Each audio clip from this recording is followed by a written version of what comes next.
everyone, welcome back to Dcast Deux. This is episode It's 4. episode 4. Yeah. Two episodes came out in very quick succession in last night. Should we explain that or No. no? We'll keep it up to mystery. All I'll say is that Mexico isn't sending their best. But so we're back here and we're talking about Princess Tutu once again. No way, I didn't know that was the topic this week. I'm completely unprepared. Yeah, all I watched was Sailor Moon. Good. I'm We're glad screwed. you did that. So let's just jump right in and talk about the first episode, which was episode 8, The Warrior's Fountain. Anyone want to Yeah. start off? In this episode, I'm not gonna read off the wiki page. You do your notes. So we kind of just start where we left off, and I must be misremembering things because I thought was Mito already back in his room at the end of last episode? I remember the last thing I remember was Rue stealing his heart shard, and then I thought we cut to black. and that's what happened. And then you cut back to Rue sleeping on her bed, and that's kind of how the episode starts, which establishes that Rue doesn't remember anything about being Princess Crahy. No, she's a little bit unclear on the situation. Yeah, Dramatic pause. and it creates a sort of dividing line between Rue and Crahy that isn't so much there with Tutu and the duck, which is interesting because it allows for Rue to still be a sympathetic character even while her alter ego is a bitch. I don't know, I think that Princess Tutu and Princess Crahy are really strong parallels for each other because they do kind of fulfill the same role, but kind of opposite, where Tutu exists to bolster Duck's innate confidence and decision making, whereas Crahy is kind of the exact opposite. She is still Rue, but a lot more selfish and just malice. They're intended to represent components of each of the characters amplified, but I still think that the fact that Rue can't remember, it allows her real character, the one that when she doesn't have the boob window, Rue herself. Yeah, Rue herself is not defined by that malice. Well, right? I think that's a matter of, at this point in time, Rue is not transforming because she wants to. Yeah. It's kind of like she's possessed. She's being transform raped. Well, yes. with the scene that happens later in another episode, yes, it's basically rape. Okay, so in this episode, there's some good stuff towards the beginning. We have Fakir calming down Muto by just literally covering up his eyes, don't look, child, I'll handle everything. Which is pretty strong-handed symbolism there. Yeah. And then we get a scene of the Curiosity Heart Shard investigating Rue, which is a really cool scene. Yeah. Because Rue doesn't know, she doesn't know what's going on. But then we have this Curiosity Heart Shard who did see what happened, and because he is Curiosity, he's just hey, what happened? What's with those black feathers? Hey, what's going on with you? And she has no idea, but the fact that he's asking these questions kind of clues her in a little bit, and you can feel like she is starting to kind of get an idea of what's going on. And he's also asking a lot of questions that Rue doesn't want to be asked, because Rue is someone who comes from a place of sort of delicate confidence. There's a lot of things that in her life that she doesn't want to question, like her relationship with Mito, that this thing is, by necessity of its nature, willing and needing to question. So, yeah, I think her relationship with that thing is interesting. What's up? Yeah.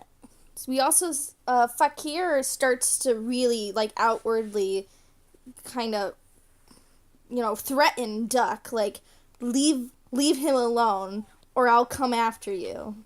Yeah, he makes a move. I think this is really the start where we start to see Fakir's true nature, but, like, all of it. Not just, this kind of underhanded side of him that he's kind of been presenting a little bit, but we see, like, the full brunt of that, but also this, like, soft inside that he's been covering up very well.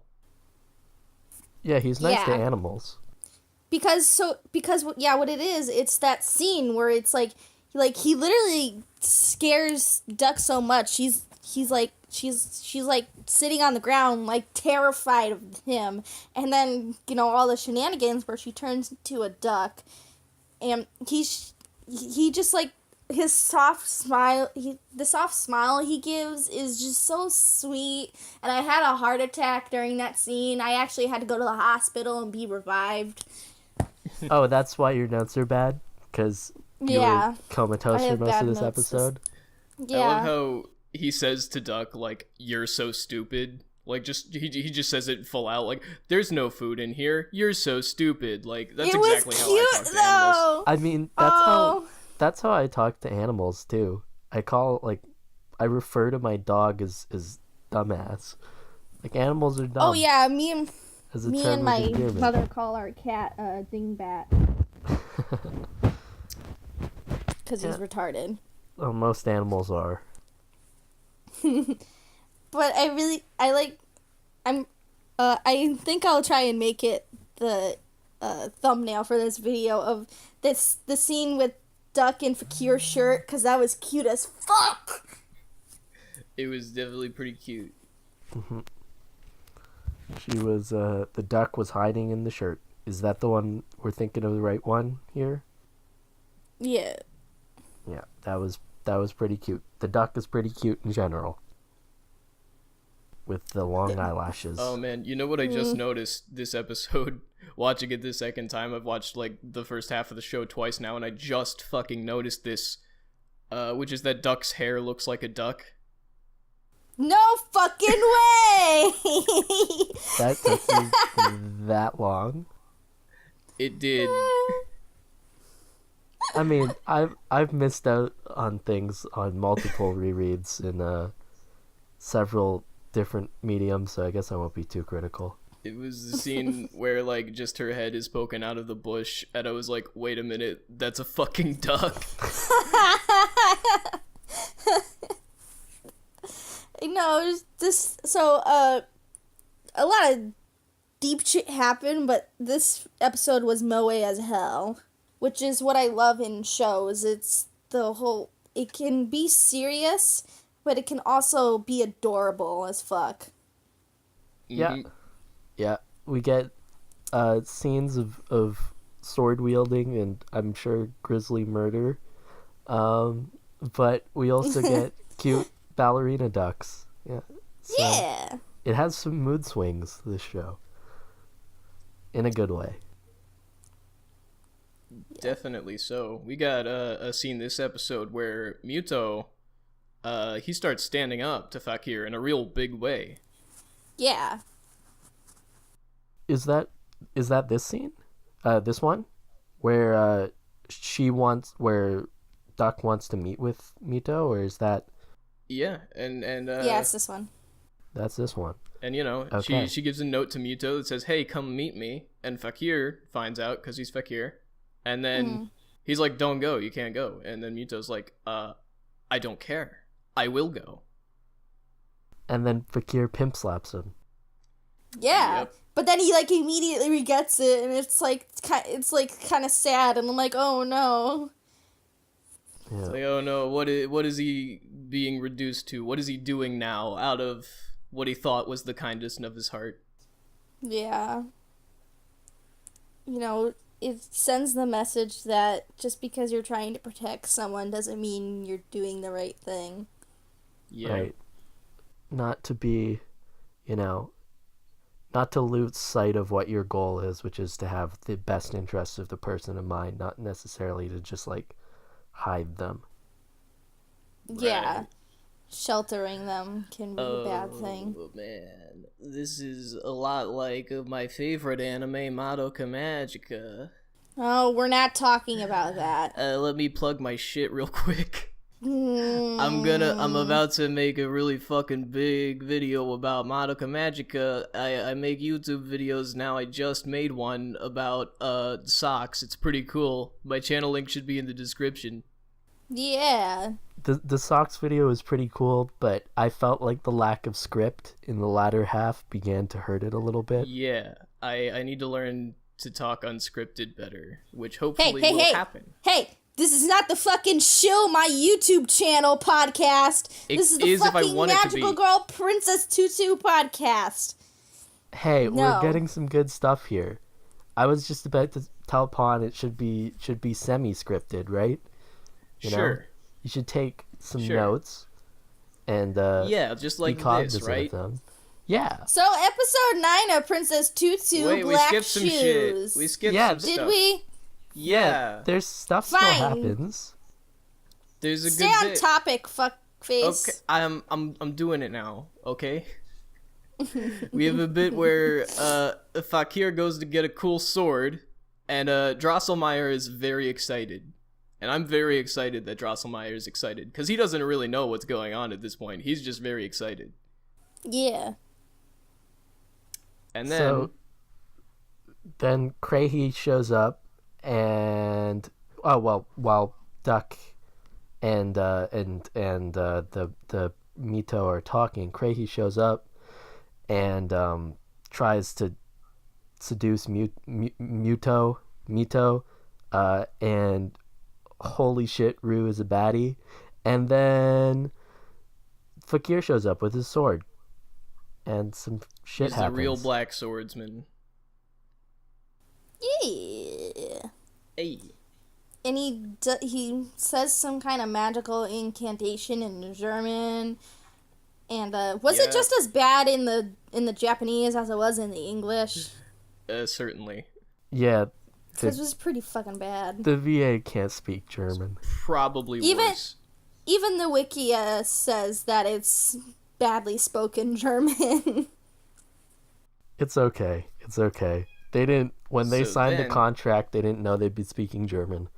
It's not their fault. We get the biggest outburst we've ever seen from Princess Tutu. Where Fakir's like, you gotta pierce your heart. If I pierce your heart, you'll go back to normal and nothing will hurt anymore. And then Tutu is not having any of that. No. Yeah, she starts fighting him, sword fighting with fans.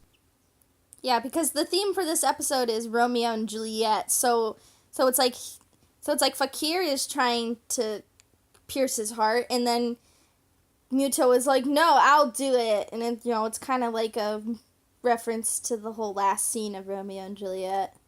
Mm-hmm. I'm trying to remember. The last scene of Romeo and Juliet, they both commit suicide.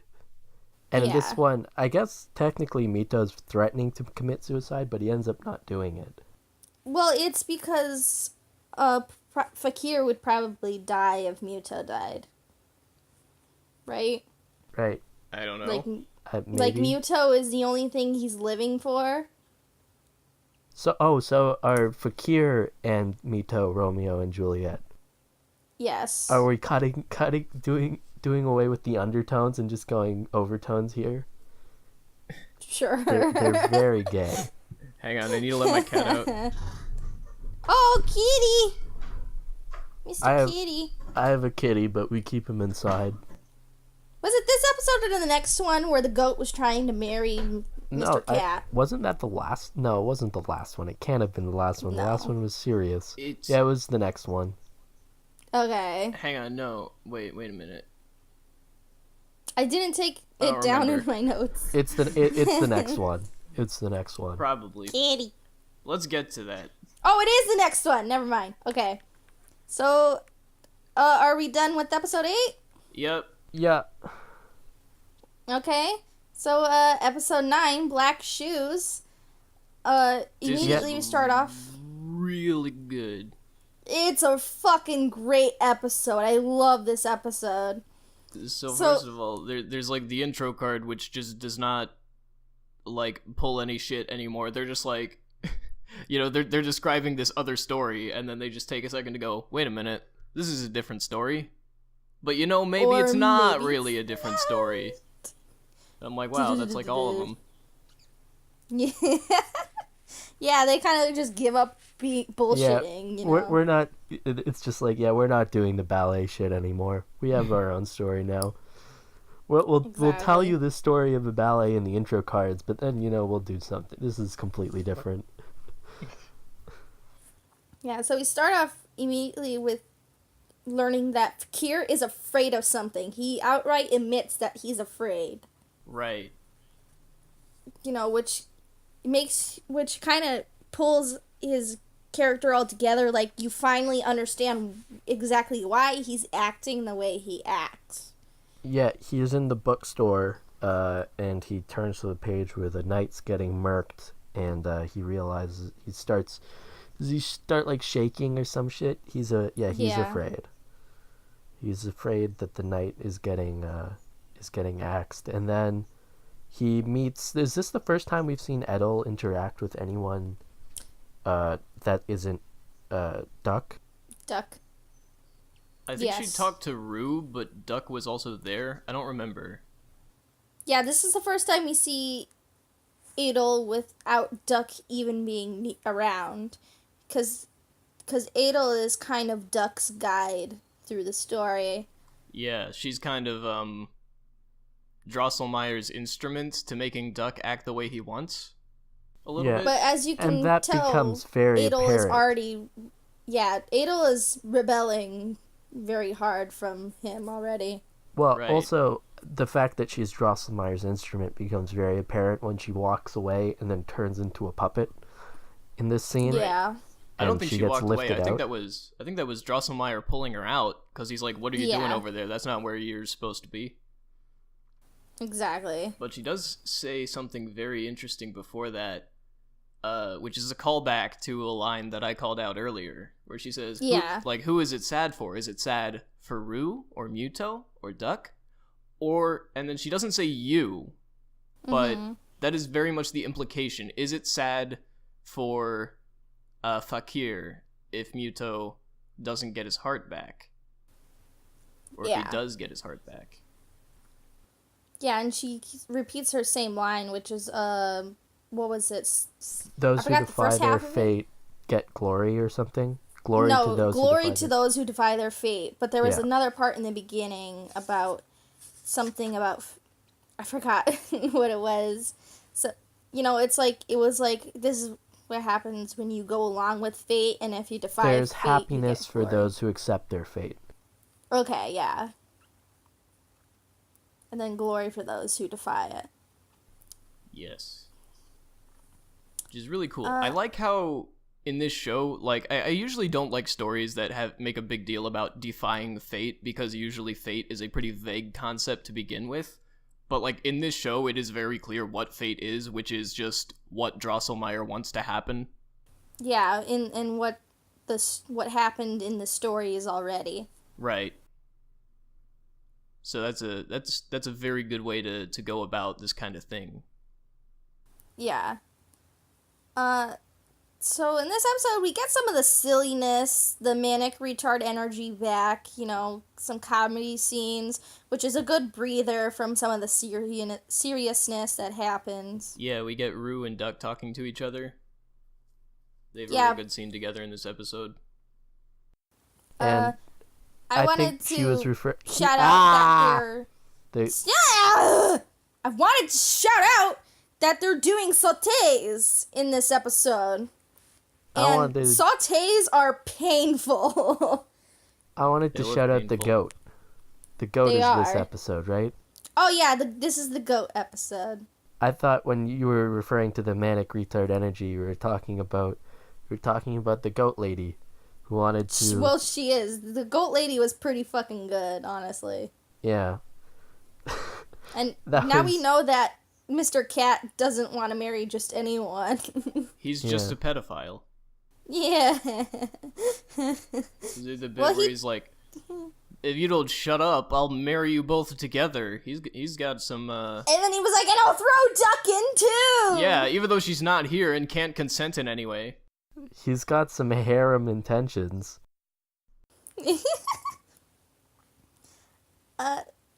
Ruth says that she doesn't want things to change, so that's kind of her goal in all this, is gonna be putting things back to the way they were. Yeah, right now she just wants to stay as she is because she's afraid of what'll happen if things keep changing. Yeah. I think that sort of comes back around to her being in this sort of place of delicate confidence, where she feels like she's the best, but she's also like very like cognizant of the fact that that's, you know, a delicate position that could, you know, break away as soon as Mito.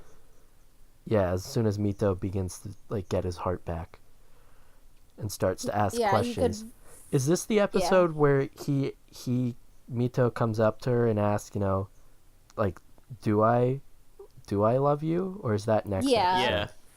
Because he gets curiosity back, so he starts asking questions. He's asking the real questions. And we have a comedy parallel where is it Fakir or is it Rue who sees the goat being turned down by the cat? It's Fakir. Yeah, it's Fakir. It would have been better if it was Rue. What, wasn't it both of them? They both saw it? Oh, both of them So, the goat and Mr. Cat are having a date at the pizza place, and both of them pass by, but Fakir is the one that really learns something from Mr. Cat by what he says. I mean, there's definitely some pretty timely conversation going on there. Yeah. Where, it's Rue who walks by first, and then she's going, oh no, what do I do? And then Cat Sensei says something like, you need me, but I don't need you. And then she's like, whoa, it's just like me and Muto, I guess. I need him, but he doesn't need me. It's a little bit on the nose. Yeah, just a little bit. Yeah. And then I forgot what he said that makes Fakir change his mind or something. He says, my will cannot be changed. I guess Fakir interprets that as Mito's will cannot be changed from wanting his heart back or something. Yeah. Presumably. And also I think he applies it to himself and Muto. Like, Fakir still wants to achieve his goal, but he's starting to understand what Muto wants too. Right, he's kind of shifting the goalposts, where now protecting Muto doesn't mean stopping him from getting his heart back, it means protecting him while he does that. Exactly. Also, I think in this episode, we have the first instance of Drosselmeyer speaking directly to someone that isn't Duck. Because Drosselmeyer goes and talks to Rue at some point in this episode. When Rue is in her home. And does he, like, directly inform her that she's Princess Krahi? I didn't make it a note of that. Or did he just like make note of the presence of the raven and the black feathers and stuff like that? Yeah, those will become more prominent. And so we definitely confirmed that Rue is more possessed by the raven's power than anything else. Mm-hmm. Yeah, although, at the end of this episode, she kind of, gives up. Yeah, she, releases herself to the power and accepts it because that's the only way she's going to be able to get what she wants. Yeah, she kind of just accepts the situation and doesn't try to fight it anymore. Yeah, so we get to... So, in the background, we see Rue kind of has a stalker, but that's because she is possessed by the emotion devotion. The emotion of devotion. Emotion of devotion. I like the Are we just going to break out into a rap now? Yeah. Only if you can think of a good one. I can't. Okay. Hey everyone, if you go on SoundCloud and look up Bedroom Bedrock, you can get the best rap album of 2016. Not this year. This year. Well, this year was Gay and Dead, right? Yeah. It was 2 great rap albums for the price of one. So hi, welcome to the We Shill podcast. Patreon.com/bestguyever. Patreon.com/Ben Saint. Patreon.com. Patreon.com/Munchie with tiny hats. Hey, welcome back to the Princess Tutu podcast. Rue's red outfit is way fucking hotter than her Crazy dress. I just gotta throw that out there. Okay. But does it have a boob window? There is some cleavage exposed there. I'm just not a big fan of the exact particulars of the angles of the way that the Crazy dress like opens up in front. Like it's not exceptionally striking. Okay. Really? Because it goes all the way down. I mean, yeah. It's based off of the Pawn is publicly actual that he has shit taste. Moving on from that, so we get the Heartshard character. She's been possessed by devotion. Rue, Duck. Big of a role in this episode. Really. Yeah, Duck just follows her back into the art building. She sees all the pictures, and then she dances with the girl. Devotion comes out, and as a result, the ravens start flocking, and Princess Crazy shows up. And then first she does this great thing with the ballet miming. It's like it's very quick, and it's kind of hard to tell if you're not really paying attention. But she what does she say? She's like, I will something Prince heart or something. She does the motion. So there's a certain motion in ballet when you're talking about a royalty character that you do, and when she says Prince, she does that motion. Mm-hmm. And I was like, that's the thing. She was doing some of that stuff there. Yeah, she was doing the cool stuff. Some of the choreography. Choreography.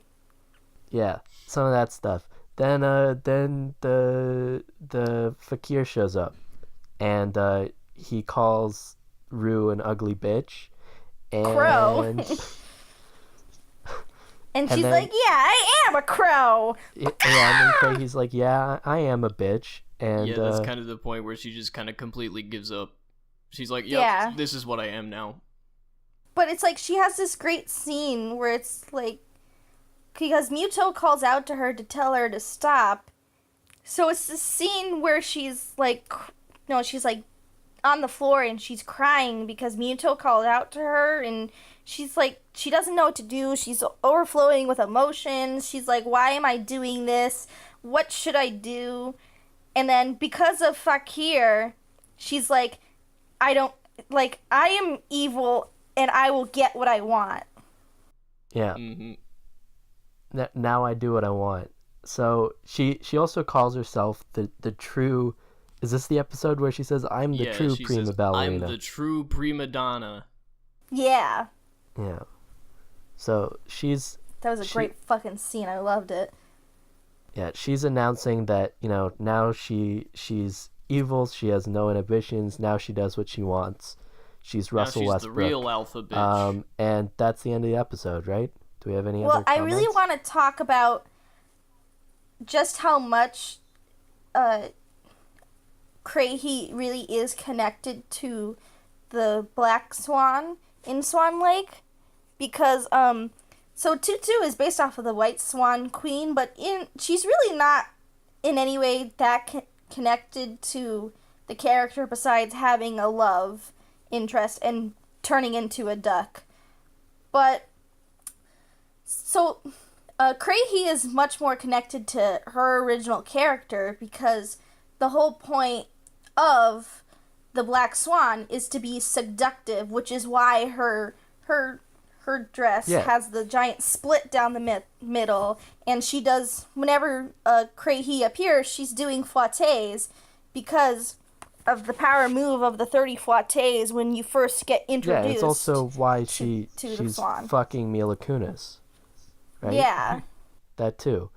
Yeah, so she like I mean, I've been commenting on it this entire time, but that element of seduction really does come across, especially I think I don't know whether it was this episode or episode 8, where she's like dancing around Mito, and Mito's not really dancing himself, but it comes across as this sort of aggressively seductive sort of style that you don't see with any of the other characters, where it's more sort of, mutual when they're dancing.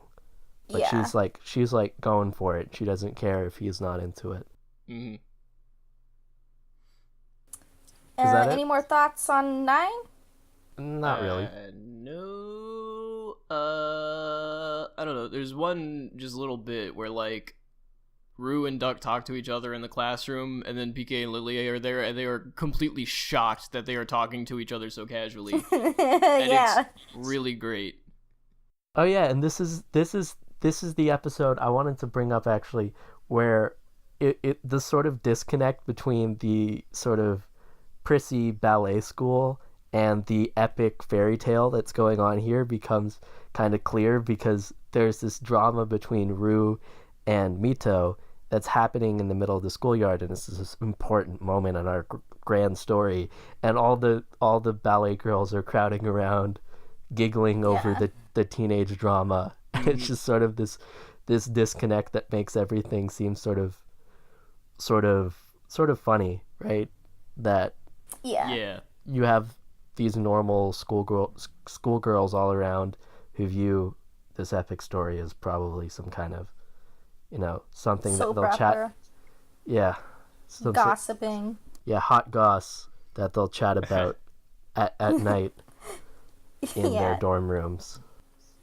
So, episode 10 is Cinderella. Oh boy, it's the naked level episode. Yeah, I call this the stuck as a duck episode. I don't know, it makes me think of, like in, video games where you get a lot of equipment and unlockables where, like, halfway through the game, it'll just take those away and then you gotta play it again, like, without anything. Yeah, the Zero Suit episode. Yeah, the Zero Suit episode. Yeah. But this time, Duck is not in a tight jumpsuit, so it's unfortunately inferior to the Zero Suit level. We get a lot of duck ass, though. Yeah, we do get a lot of duck ass. This is honestly like my favorite episode in the whole series. There's just so much I love about it. Pretty good one. So, I also wanted to make note at the beginning, Muto is doing the Sugar Plum Fairy Dance, which is usually performed by a ballerina, and he's even doing a ballerina's movements, which is different. Yeah, well, he's gay and effeminate, so, I mean, that makes sense. I mean, yeah, it did strike me as kind of feminine. Yeah, oh man, my notes are just as bad for this episode. My next note is just, dang, Fakir is handsome. I have, that's just a crocodile, that's hilarious. Yeah, the crocodile wants to eat the duck. Yeah. I fucking love that character because it's like she's in like a pink tutu and everything. And she looks so weird. Have any of you ever seen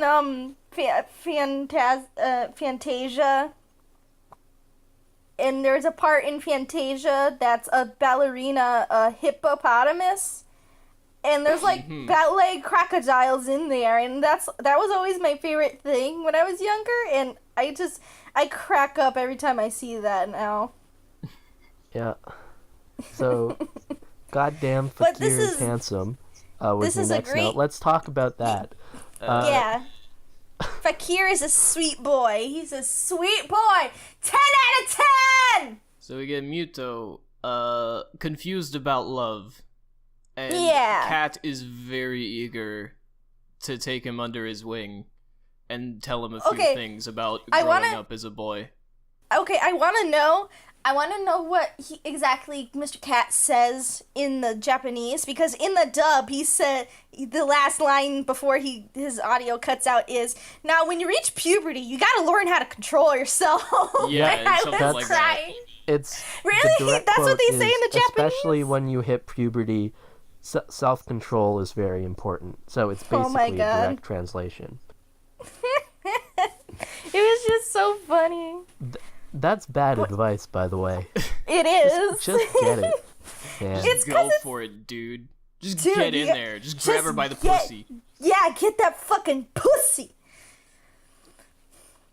And then we get Fakir, more Fakir backstory. Yeah, it's a great. If you like Fakir, then you'll love this episode, which is good because Fakir is my favorite character, so I love this episode. Yeah, and he's a cute boy. He's such a cute boy, soft boy. He's a good boy. He's a good boy. He didn't do nothing. He's such a good boy that everyone is peeping in on him after he takes a shower. Especially I noticed Muto. Something in the backstory is that Muto is like the same age. He doesn't age. Yeah, so it gets revealed in flashbacks that Muto has not aged since he left the storybook. So Mito is the only character that's like literally from the storybook, is what I take from that. Whereas the other characters are people who just sort of happen to fall into the sort of roles. Yeah, in the basically. Story. It could be that Kreihi and Tutu are storybook characters, but since they're transformations, that's a bit less pronounced. Yeah, I think that's part of it. Yeah, that makes sense. I mean, like, Duck physically changes when she turns into Tutu. Yeah. And when she turns into a duck as well. Yeah, of course. But she just started out as a duck. She's just in normal human form, she's kind of like a halfway in between, where she looks like a normal human that looks like a duck. Yeah. It's the whole ugly duckling story thing going on there. With her turning into Princess Tutu and all that. Mm-hmm. So it's confirmed that Fakir is the knight in the story because he has that birthmark of the body scar of how the knight died in the story. Which is a really weird, like, tell for that, but I like it. Yeah, it was really great. I liked how his not dad was like, this is like an ancient tale that we the birthmark passed down. To me looked like a giant scar slicing across his body, splitting him in half. Which is a little bit worrisome. Exactly. It's like the picture in the book. Yeah. I think it's supposed to be exactly like the picture in the book. That's why Fakir is afraid, because he doesn't want to die. Because he thinks that's a miserable fate. It comes out. Everything is revealed. He didn't want Muto to get his heart back, because if that happened, that means the story's moving forward, which means the knight dies? Yeah. Does the Princess Tutu, the story of the Prince and the Raven, does it actually exist? Should we read it? Or is it just something that the Princess Tutu people made up? It's just made up. It's based off of a couple different stories. Like, Drosselmeyer is based off a real person, I know that. But, the stories that in this world are based off of a bunch of other stories. Mm-hmm.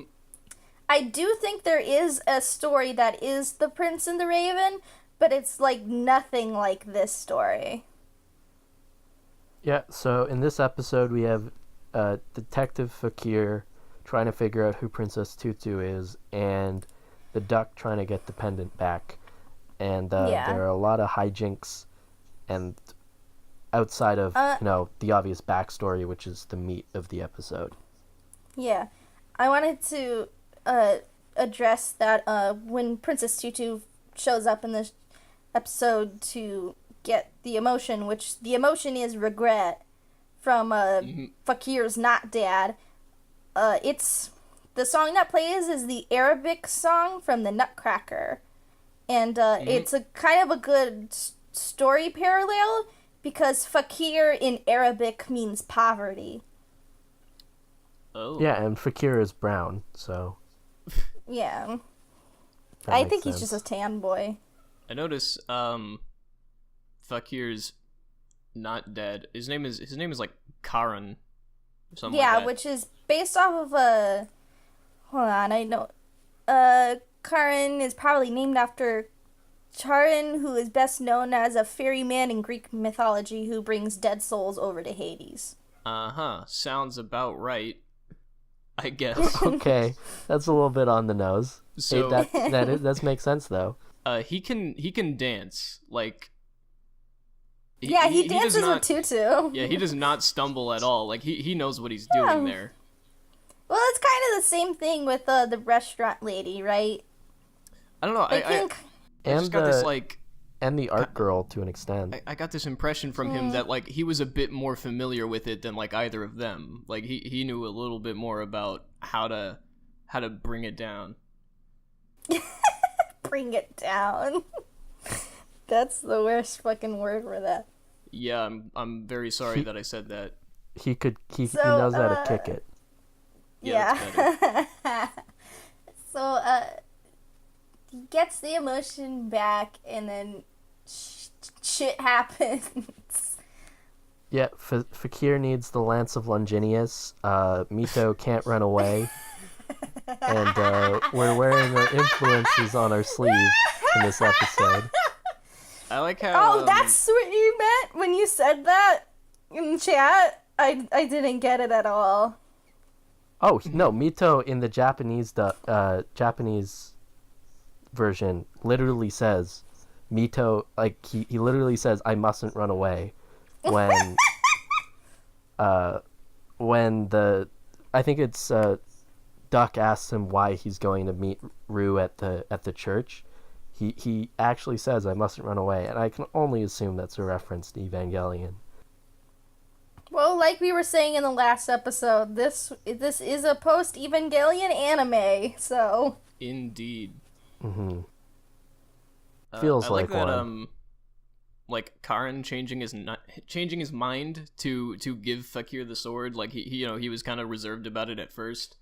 Like that's a pretty common, kind of plot bit where he's like, oh, I can't give you the thing. Oh, I've come around to it. I'll give you the thing. But the fact that like what changes his mind is like a heart shard. Like his mind is actually being influenced. That's a good little twist. It's a good way to just kind of insert the heart shard in there and make it very convenient to get to for the story. Yeah, that was like a very what's it called, fragile scene. Like they could have easily fucked that up, but it really, if it was any other fucking anime or writing team, they would have. But it works out just fine. Yeah, this is it's literally a contrived reason to have Fakir change his mind, but it feels like it's whereas in other shows there's no reason for it, like, oh, I can give you the thing now, why? It's just like, oh, I just can. In this one, the contrived, like, there's actual reason behind the contrivance, which makes it feel better. Mm-hmm. Yeah, definitely. And then we get the wedding scene. That's the next one.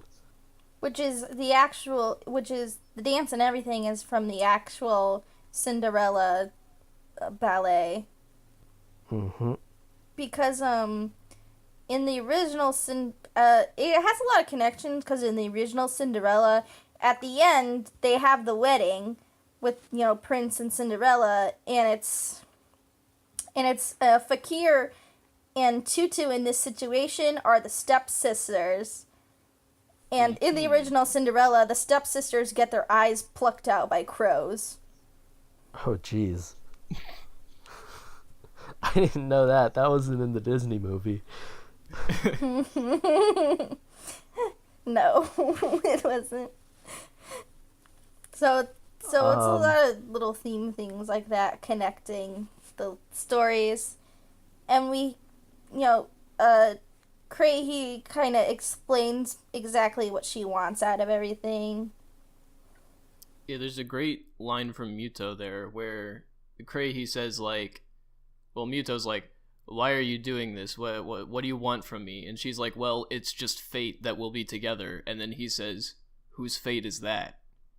Yeah. Which is a great line. He's like, I mean, who made this fate? What are you fucking talking about?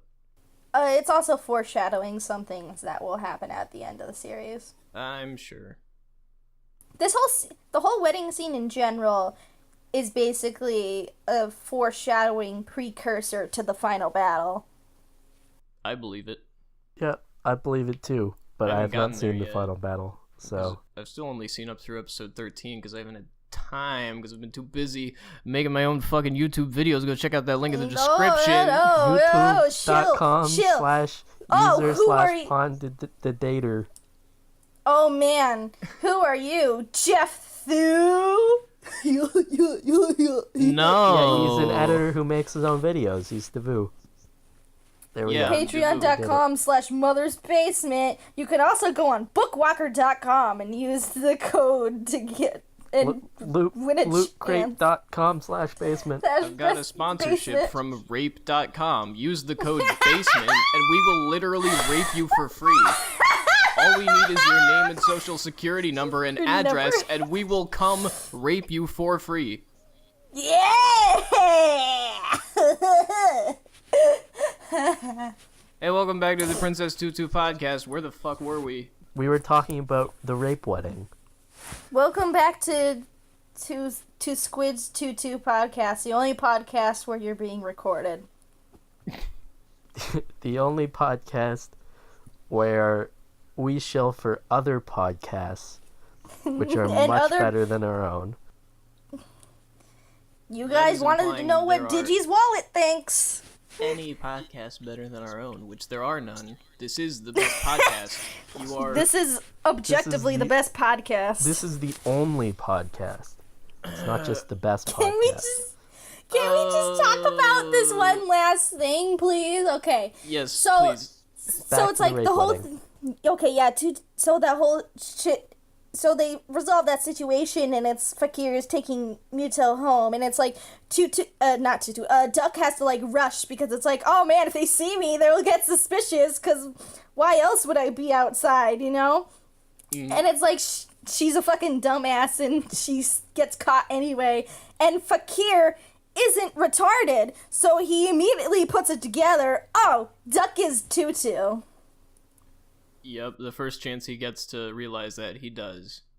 Yeah. He's a smart boy. Because he's not stupid. Yeah, he's a good boy. He's the good boy. 10 out of 10. Rue couldn't put it together, but then she's a dumb bitch. Oh. Is that and it? then Muto is just autistic. Yeah, does anyone else have any questions or comments about any of the other stuff? I don't think so. I don't. We did it. Yay, we did it! Yay, another one. How many fucking more of these do we have to do? 5. 5 more episodes. Okay. Are we halfway there podcast. Then? Yeah, we're basically halfway there. there. We're coming to the end of quote-unquote season 1. Yep. That'll be... Quarter 1. Next will be the season finale, and we'll do the rest of it. Alright. So, episode 11, which I'm super excited for, is La Sylphide, which is my favorite fucking ballet, like, ever. Your homework is to watch a performance of La Sylphide. I will make sure not to do that. I have lots of work this week. I will literally not remember to do that 5 minutes from now. Good thing I'll just spam it in chat. Bad thing, you'll just spam it in chat. In more episode like 12. 12, Banquet of Darkness. Wow. That sounds edgy. And then our season finale, Swan Lake. Oh boy. Oh boy. That's Yep. the fucking shit. See you next time. Yeah. Bye, Bye-bye. everybody. Bye.